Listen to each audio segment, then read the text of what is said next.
Imam besar adalah Yesus Kristus. Dan Yesus berjalan di antara ketujuh kaki Dian. Mengapa Yesus berjalan di antara ketujuh kaki Dian? Karena dia mau memastikan, agar kaki Dian ini cukup minyak supaya bisa memancarkan terang. Bahkan, coba kita perhatikan, mari kita kembali ke Imamat 24 ayat 1-4. Untuk melihat apa peranan imam besar di bilik suci dari bait suci. Setidaknya, salah satu peranannya dalam bilik suci dari bait suci. Imamat 24 ayat 1-4. Coba saya tanya, apa jabatan Harun? Apa fungsi Harun? Harun adalah imam besar dan ayat ini berbicara mengenai Harun. Perhatikan apa yang dikatakan dalam Imamat 24 ayat 1. Tuhan berfirman kepada Musa. Perintahkanlah kepada orang Israel, supaya mereka membawa kepadamu minyak zaitun tumbuk yang murni untuk lampu penerangan. Supaya lampu, bagaimana? Dapat tetap menyala. Jadi mereka harus membawa minyak agar lampu itu bisa menyala terus-menerus dan tidak pernah padam. Dikatakan selanjutnya, sekarang perhatikan ini dilakukan di mana, di manakah Harun lakukan tugas ini? Dikatakan, di sebelah luar. Apa? Tabir tabut kesaksian. Dengan kata lain, di depan tabir yang memisahkan bilik suci dan bilik maha suci. Ini dilakukan di bilik yang mana? Ini dilakukan di bilik suci dari bait suci, karena di sanalah kaki Dian itu berada. Maka dikatakan di ayat 3, di sebelah luar tabir tabut kesaksian. Di dalam kemah pertemuan. Sekarang perhatikan, Harun yang bertanggung jawab hal itu. Dari petang sampai pagi. Di hadapan Tuhan. Bagaimana? Terus-menerus. Ini harus menjadi ketetapan selamanya bagimu turun-temurun. Dialah yang bertanggung jawab terus-menerus atas. Apa? Atas lampu yang berada di kandil emas murni yang ada di hadapan Tuhan. Apa peranan Harun imam besar dengan berjalan di antara kaki Dian? Tujuannya adalah memastikan supaya kaki Dian itu minyaknya selalu ada, dan sumbunya terawat sehingga kaki Dian itu tidak pernah berhenti apa? Tidak pernah berhenti memancarkan sinar, itu haruslah senantiasa memancarkan sinar. Sekarang, coba saya tanya. Pernahkah satu masa di dalam sejarah gereja di mana terang itu meredup dan kelihatannya akan padam? Apakah ada dari Anda yang pernah mendengar tentang zaman kegelapan? Mengapakah kita sebut itu zaman kegelapan? Karena sangat kurang apa?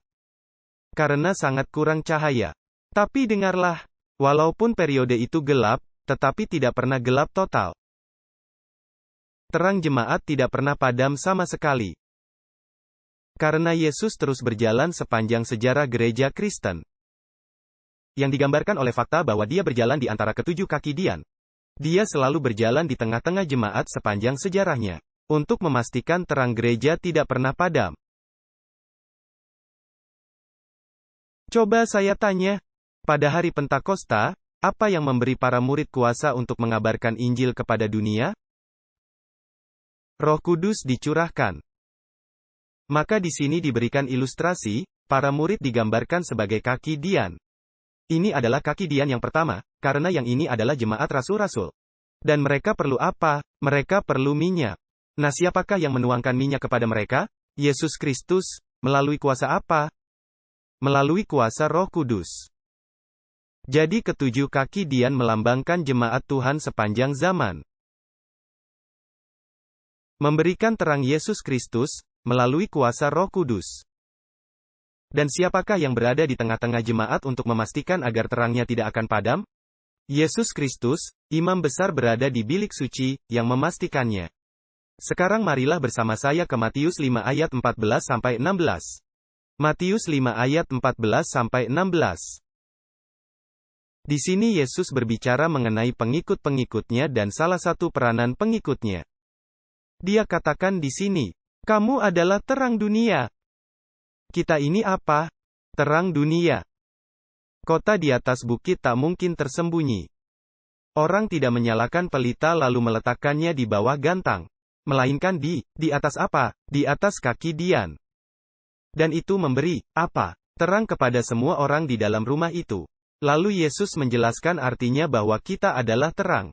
Kita seperti kaki Dian yang harus ditaruh di mana semua orang bisa melihatnya. Perhatikan ayat 16. Hendaknya terangmu bercahaya di depan orang.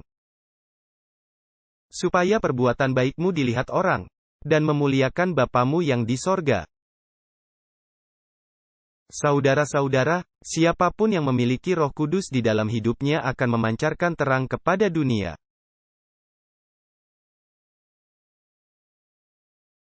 Jika kita tidak bisa memberikan terang itu, dikarenakan kita tidak terhubung kepada sumber terang.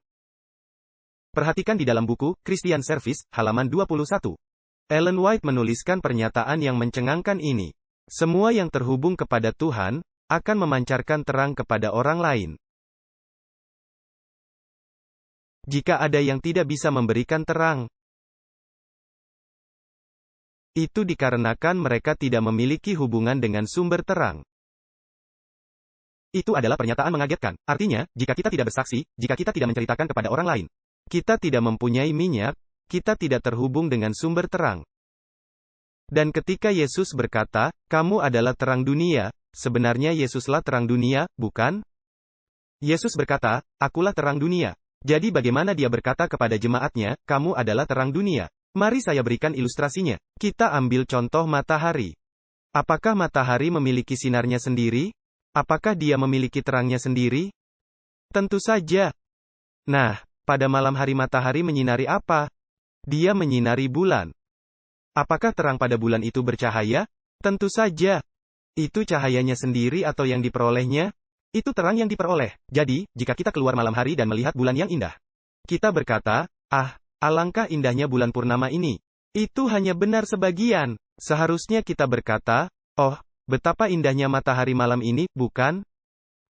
Karena kemuliaan dari bulan adalah kemuliaan dari matahari. Demikian juga dengan kita.